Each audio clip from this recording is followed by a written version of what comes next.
Halo, assalamualaikum warahmatullahi wabarakatuh. Ketemu lagi sama saya, dosen statistik. Semoga tidak menyeramkan mata kuliahnya. Saya Dorjatun di sini. Nanti saya akan menjelaskan untuk pertemuan kita yang baru saja dibahas juga di kelas, pertemuan kelima, yaitu uji normalitas dan uji linearitas. Di mana untuk uji normalitas sudah kita bahas ya minggu lalu. Namun nanti kita singgung juga untuk uji normalitas dan uji linearitas. Namun sebelum kita masuk ke standar langkah-langkah gimana kita melakukannya, nanti saya akan mendahului dengan salah satu judul skripsi. Nah, pada judul skripsi ini ada analisis pengaruh strategi harga, produk, desain atmosfer toko terhadap minat pembelian. Nah, di mana di sini terdapat 3 variabel X. Ada X1-nya ada strategi harga, X2-nya ada strategi produk, dan X3-nya ada atmosfer, dan Y-nya adalah minat pembelian.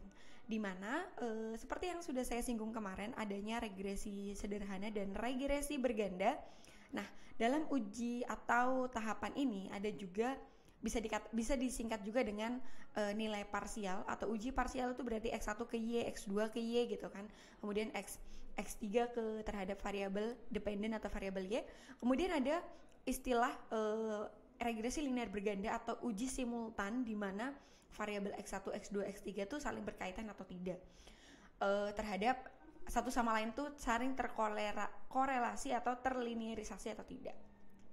Kemudian kita gabungkan ke variabel Y-nya, kita uji dan kita analisis. Nah, terhadap framework ini kita bisa menentukan sebuah hipotesis.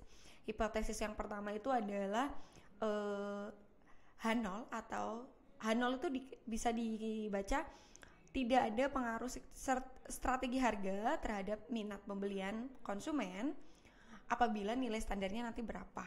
Dan kemudian untuk H0-nya ada pengaruh strategi harga terhadap minat pembelian konsumen juga. Kemudian untuk variabel yang X2 dan X3 pun sama, nanti tinggal diganti untuk variabel independennya. Kemudian di sini ada nilai simultan. Nilai simultan ini yang tadi sudah saya singgung, berkaitan antara X1, X2, X3, di mana tidak adanya pengaruh strategi harga, strategi produk, dan desain atmosfer toko terhadap minat beli konsumen. Itu untuk H0-nya. Untuk HA-nya ada pengaruh harga terhadap pengaruh harga, produk, desain atmosfer toko terhadap minat pembelian konsumen. Nah, ini adalah narasi yang kita singgung untuk pembuatan hipotesis. Nanti lebih dalamnya akan dikupas di kelas juga. Kemudian untuk pertemuan atau video kali ini ada uji asumsi klasik, di mana terdapat 5 uji asumsi klasik. Ada normalitas, linearitas, autokorelasi, hetero, dan multikoliniaritas. Namun di video ini akan kita singgung 2 analisis, yaitu uji normalitas dan linearitas. Dimana untuk uji normalitas sendiri standar nilainya harus di atas 0,05. Kalau misalkan itu di bawah berarti di bawah 0,5, kurang dari 0,5 berarti dinyatakan tidak signifikan atau tidak normal. Nanti untuk langkah-langkahnya langsung kita praktekkan di SPSS kita. Kemudian ini yang belum kita jelaskan di pertemuan sebelumnya, video-video sebelumnya, yaitu pengambilan keputusan untuk uji linearitas, di mana bertujuan untuk mengetahui apakah 2 variabel mempunyai hubungan yang linier satu sama lain atau tidak, secara signifikan atau tidak signifikan. Dan korelasi yang baik seharusnya terdapat hubungan yang linier antara independen dan dependen. Untuk dasar pengambilan keputusannya juga tidak jauh berbeda dengan uji normalitas, di mana nilai deviation formal linearity signifikansinya harus di atas 0,05. Kalau di atas 0,5 maka ada hubungan yang linier secara signifikan antara independen dan dependen. Dan kebalikannya, jika nilai deviation linearity-nya di bawah, kurang dari 0,05, maka tidak ada hubungan yang linier atau signifikan antara variabel independen dan dependen. Nah, di sini terdapat langkah-langkahnya. Untuk nanti kita lebih jelasnya langsung kita praktekkan. Yang pertama, yang untuk praktek biasa, kita langsung melakukan analisis dari Excel kita. Dari Excel, kemudian kita copy yang bagian jumlah dari variabel per indikator. Teman-teman udah tahu ya, kita copy. Setelah kita copy, kita pindahkan ke space kita. Oke, kita cancel dulu di sini. Kita cancel yang ini. No.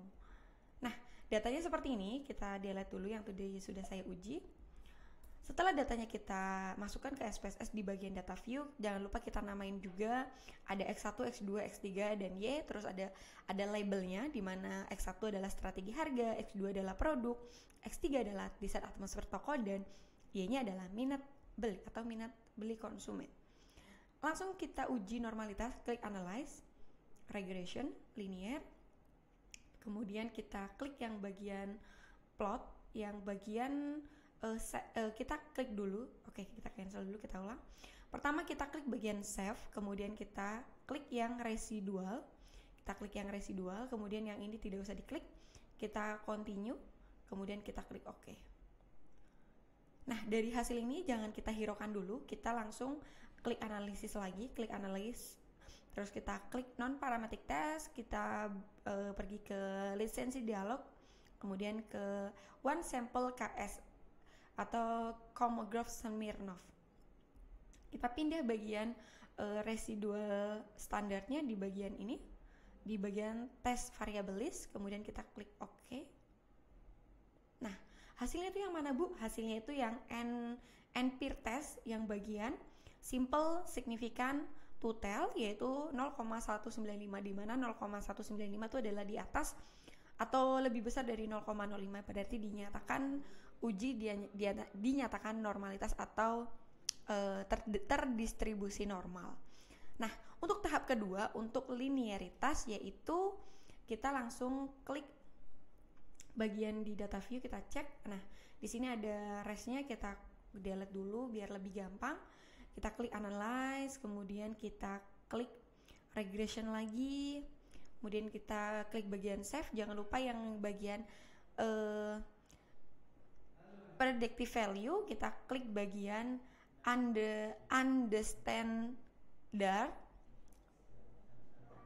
unstandard reset, kita klik, jangan lupa unstandard reset kita klik, kemudian kita klik continue, kita klik OK.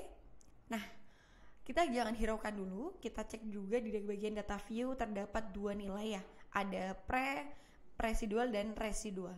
Kita analisis lagi yang untuk linearitas. Kita klik bagian yang compare means atau means, compare means-nya, mean-nya, kita klik juga. Kemudian kita pindahkan data yang rest-nya di bagian dependent, kemudian yang residualnya di bagian sini. Kita keluarkan yang ini. Nah, kemudian jangan lupa kita klik yang bagian option, kita klik yang test for linearity, kita klik continue, kemudian kita klik OK. Nah, nilainya itu yang mana? Nilainya itu adalah yang bagian ANOVA tabel yang linearity, di mana linearity-nya adalah 1, di mana di atas 0,5. Nah, besok teman-teman untuk menganalisis bisa langsung copy data ini ke Word ya. Misalkan kita copy kayak gini, terus kita pindah ke bagian Word kita, ini adalah Word kita. Misalkan ini udah saya analisis ya, ini adalah uji normalitasnya. Terus bisa kita cek berdasarkan hasil pengujian pada label 1 terdapat p-value 0,195 terdistribusi normal karena di atas 0,05. Terus ini untuk normalitas. Kemudian untuk yang linearitas tadi kan hasilnya adalah 1,00. Kemudian kita langsung analisis, misalkan gini. Berdasarkan hasil uji tabel 2 diperoleh bahwa nilai p-value atau nilai linearity adalah lebih besar 1,00, lebih besar dari 0,05, dinyatakan linear antara variabel independen, variabel X aja ya, X terhadap variabel Y. Baik, begitu. Nanti pas kita ujian itu kita langsung analisisnya begini biar lebih gampang. Oke, baik, untuk pertemuan kita hari ini, pertemuan di podcast kita yang kelima atau keenam seperti ini. Nanti kalau ada yang ditanyakan atau pengen berdiskusi di luar kelas juga boleh. Terima kasih. Wassalamualaikum warahmatullahi wabarakatuh.